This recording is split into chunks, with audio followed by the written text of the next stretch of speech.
Hello दोस्तों, कैसे हैं आप लोग? आशा करती हूँ आप लोग ठीक होंगे, है ना?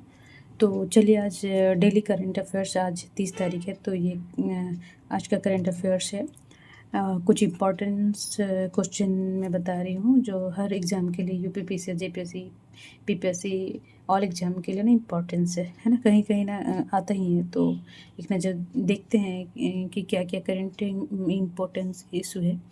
तो चलिए, खुद पर विश्वास रखिए और ये सबसे बड़ा साहस, सॉरी, खुद पर विश्वास करना ही सबसे बड़ा साहस है। इसलिए खुद पे विश्वास रखें किसी कार्य को करने के लिए, है ना?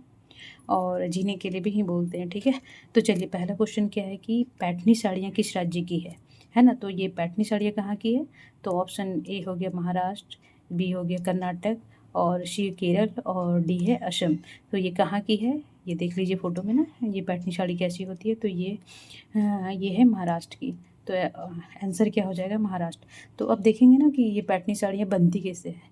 तो ये रेशम, ये प्योर रेशम होता है, शुद्ध रेशम होता है, और इसमें सोने की जड़ी की जाती है ना? तो ये रेशम मैं बाद में ज्योग्राफी क्लासेस में बताऊंगी कि रेशम बनता है कोकून से ना। ये 4 तरह के कोकून पाया जाता है भारत में। तो ये रेशम और सोने की जड़ी की जाती है। तो ये आंसर क्या हो जाएगा कि पैठनी साड़ियाँ किस राज्य का है? तो ये महाराष्ट्र का है ना? तो अब दूसरा क्वेश्चन देखेंगे कि हैवी वाटर, ये करंट था, अब देख लेना थोड़ा सा। हैवी वाटर किसे कहते हैं? तो ऑप्शन ए है D2O, CO2 कार्बन डाइऑक्साइड, और इसे सूखा है CO2 भी बोलते हैं, ठीक है ना? तो O2 और O3 ओजोन, ठीक है? तो इसका आंसर क्या हो जाएगा? ए, DO2 को हैवी वाटर कहते हैं ना। ये रिएक्टर वगैरह में, परमाणु रिएक्टर वगैरह में यूज़ होता है अधिकतर। तो अब थोड़ा से ओजोन के बारे में जान लें। ओजोन क्या होता है ना? ये हमारे अंतरिक्ष का एक लेयर है जो अंतरिक्ष से आने वाले पराबैंगनी किरणों को ना धरती से आने से बचाता है। अगर इसमें नुकसान होगा तो जो पराबैंगनी हानिकारक किरणें हैं वो पृथ्वी पे आएंगी, है ना? तो इससे क्या क्या, ये स्किन डिजीज़ के लिए हानिकारक है, आँखों के लिए हानिकारक है, जो स्किन कैंसर होता है उसके लिए रिस्पॉन्सिबल है ना? तो अब हम ये क्वेश्चन को देख लेंगे कि हैवी वाटर किसे कहते हैं? DO2, ठीक है, D2O, सॉरी। तो अब हम तीसरा क्वेश्चन देखेंगे। तीसरा क्वेश्चन क्या बोल रहा है? तीसरा क्वेश्चन बोल रहा है कि भारत सरकार ने किस देश के नागरिकों को 5 वर्ष के बाद फिर से पर्यटन वीज़ा देना शुरू किया है? शुरू नहीं किया है, ये ऑलरेडी पहले था। तो ये फिर से 5 वर्ष तक बंद रखा गया और फिर से शुरू किया गया है। तो कौन से देश के लिए किया गया? अमेरिका ए, बी पाकिस्तान, सी अफ़गानिस्तान, और डी चाइना। तो किसके लिए किया है? चीन, है ना? तो अब हम यहाँ थोड़ा देख लेते हैं। ये तो इशू हो गया पहला। अब इसमें हम थोड़ा सा पासपोर्ट, ये कैसा कलर का पासपोर्ट है? ब्लू, है ना? तो अब हम देखेंगे पासपोर्ट कितने तरह के होते हैं। 4 होते हैं। पहला तो क्या होता है? ऑरेंज, ऑरेंज, है ना? अब लिखते चलेंगे, ठीक है? ऑरेंज क्या होता है? ये मज़दूरों के लिए, जैसे गल्फ़ कंट्री वगैरह में जाते हैं ना मज़दूर, तो उनको कौन सा वीज़ा दिया जाता है, कौन सा पासपोर्ट उसके उनके लिए बनता है? ऑरेंज, नारंगी कलर का, है ना? दूसरा हो गया आपका ब्लू, जो सभी के पर्यटन के लिए बनता है।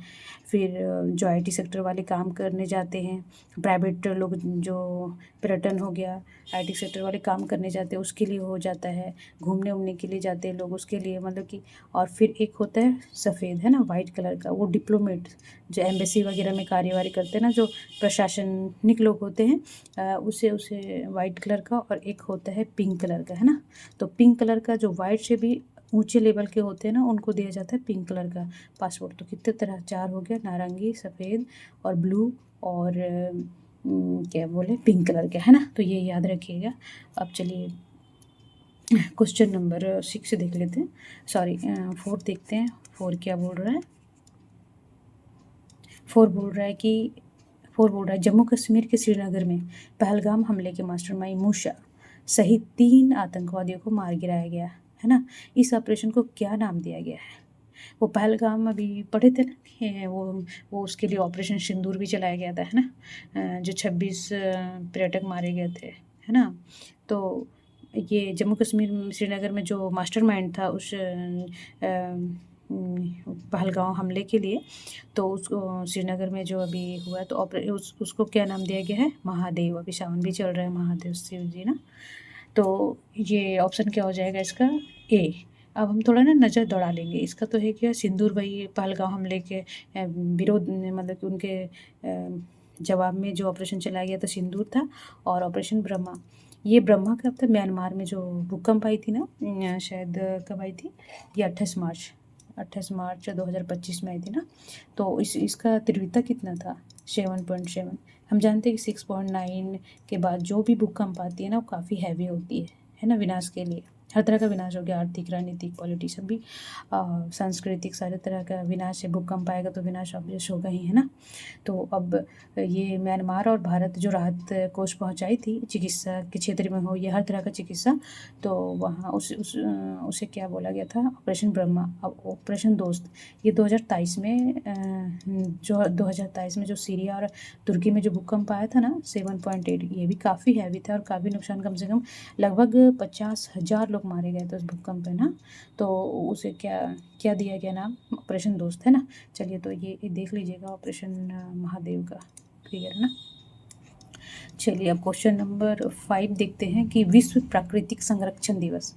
अब प्राकृतिक को हम संरक्षित नहीं करेंगे तो अभी जो अनसर्टन बारिश होता है, पहले क्या था ना, इतना बढ़िया मौसम होता था सभी देशों का, अपना इंडिया का ही देख लीजिए, 4 मंथ का वर्षा हो गया, 4 मंथ का बसंत ऋतु हो गया, गर्मी हो गया, और 4 माह का ठंडा हो गया।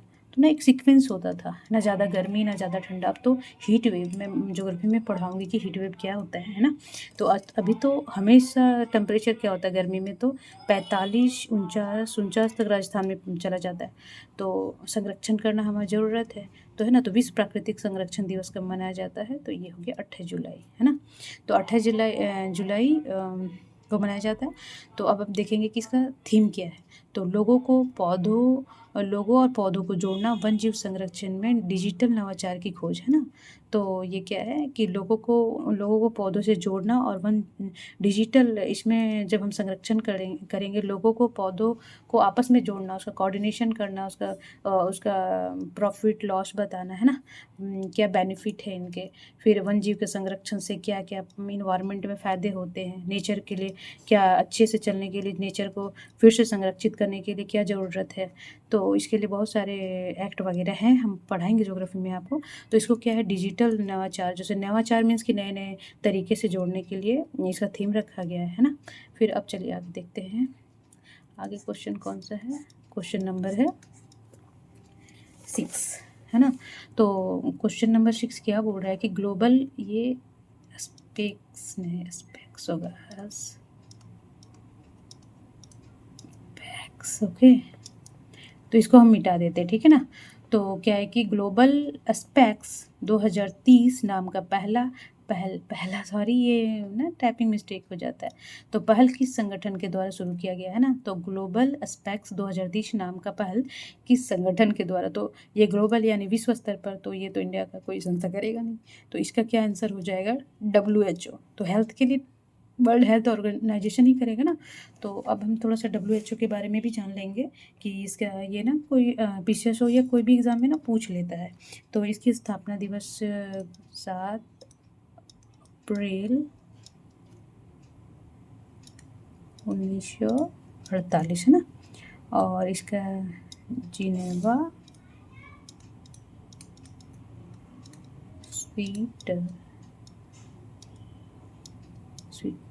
स्विट्जरलैंड, है ना, स्विट्ज़रलैंड का हेड क्वार्टर है। अब विश्व बैंक का हम थोड़ा देख लेते हैं। विश्व बैंक का भी कब होता है, 4 जुलाई 1944। आप नोट कर लेंगे ना, नोट कॉपी में रहेगा ना, एक बार पलट के देख लेंगे ना तो याद रहेगा, है ना। और इसका हेड क्वार्टर भी देख लेंगे, ये पूछता है बहुत कभी किसी का हेड क्वार्टर मैच करने के लिए ना, वाशिंगटन ना, वाशिंगटन DC कहाँ पे है, USA में, ठीक है। तो IMF और ये दोनों एक ही बार हुए थे, तो ये भी 1944 में हुआ था, और इसका भी head quarter Washington DC USA में है। अब UN, यूनाइटेड नेशन ऑर्गेनाइजेशन, इसका देखेंगे तो इसका ये बहुत एग्ज़ाम में पूछा है ना। तो इसका 24 अक्टूबर 1948 में इसका गठन किया गया, ठीक है। तो अभी देख लेंगे ना, ये क्या बोलते हैं, ये ग्लोबल स्पेक्स 2003, ये लोगो है इसका, ठीक है, तो ये क्वेश्चन हो गया। अब हम चलते आगे, क्वेश्चन नंबर 7 है ना। 7 क्या बोल रहे हैं ना कि विश्व हेपेटाइटिस बी वायरस, सुने होंगे आप बहुत सारे। ये HBV दिवस कब मनाया जाता है? तो ये कब मनाया जाता है? 28 जुलाई को, है ना। तो विश्व हेपेटाइटिस बी HB दिवस कब है? HBV ये वायरस है और ये बीमारी का नाम है जी। ठीक है, तो दिवस कब मनाया जाता है? 28 जुलाई को, है ना। तो अब देखेंगे कि इसका लक्षण क्या है ना। तो लक्षण क्या है? बुखार आए, थकावट लगे, जी मचलाना, उल्टी, पीठ, ये ना मोस्टली ये ना एक्चुअली ये है लीवर की बीमारी, है ना। यकृत बोलते हैं जिससे में, तो ये है लीवर की बीमारी, हेपेटाइटिस बी। ठीक है, तो और पीलिया, इसे जॉन्डिस भी बोलते हैं, पहला जो, और गहरे रंग का पेशाब आना, डार्क, इतना डार्क पीला आ जाता है ना। तो 6 महीने से अगर अधिक रहेगा ना तो ये गंभीर रूप ले लेता है और ये कैंसर के रूप में भी बदल सकता है ना। तो इसका होने का कारण भी तो होगा ना कि हेपेटाइटिस बी, एक तो होता है कि असुरक्षित यौन संबंध, है ना, वो असुरक्षित यौन संबंध, फिर संक्रामक खून का चढ़ाना, फिर संक्रमण इंजेक्शन, ठीक है, फिर किसी और गीला किसिंग जो बोलते हैं ना, किस वो, तो ये सब रीज़न है। और अभी देखिए इस बार का थीम क्या रखा गया कि हेपेटाइटिस, यहाँ लिख देती हूँ ना मैं, यहाँ पे सॉरी यहाँ लिख देती हूँ। तो इसका थीम रखा, लिख लीजिए आप लोग ना, थीम है hepatitis let's break its down, ये 2025 का थीम रखा गया है। ठीक है, तो क्या है कि चलिए अब हेपेटाइटिस को तोड़े, इसको डाउन करें, मतलब ख़त्म करने की ओर आगे बढ़े, है ना। तो ये देख लीजिएगा, ये इंपॉर्टेंट क्वेश्चन है। और इसके साथ साथ मैं बता दी हूँ 2-4 उसके, जैसे कि ये क्या लक्षण है, ये लीवर का है, और इसका वायरस क्या हो गया, HBV हो गया, है ना। तो अब मैं थोड़ा सा इसको मिटा देती हूँ, थोड़ा सा नोट करते जाएंगे इम्पॉर्टेंस। इसके साथ साथ अब जो WHO हो गया, MM हो गया, उसका स्थापना, उसका हेडक्वार्टर क्या है ना, ये इंपॉर्टेंट होता है बहुत। ऑब्जेक्टिव में बहुत पूछ लेता है। धीरे धीरे ही सही, इकट्ठा तो होगा ना, जब हम धीरे धीरे पढ़ेंगे, उसको इकट्ठा करते जाएंगे, एक दिन में कुछ भी नहीं होता यार। इसको भी मिटा देते, गंदा लग रहा है ना।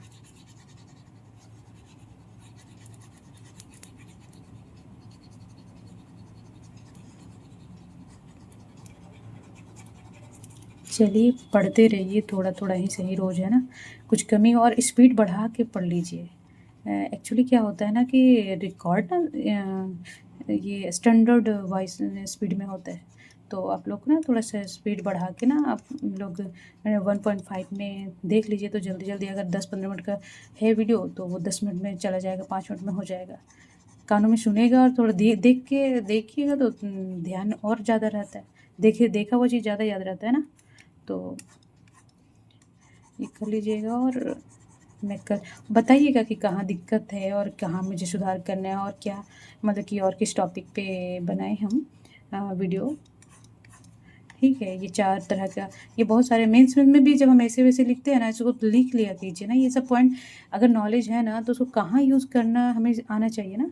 वो धीरे धीरे जब हमारे पास नॉलेज है ना, तो अगर कोई टॉपिक पूछा गया तो हमें उसे कहाँ ऐड करके उसको और सुंदर बनाना है ना, ये कला आना चाहिए। आजकल कुछ लोगों का जैसे देखिए मेंस क्यों रुकता है ना, कि वो कला नहीं जानते, नॉलेज है पर उसको इकट्ठा करके कहाँ एक सुंदर बनाना ना हमें पेपरों को, उसको तो ये आना चाहिए कला आदमी को।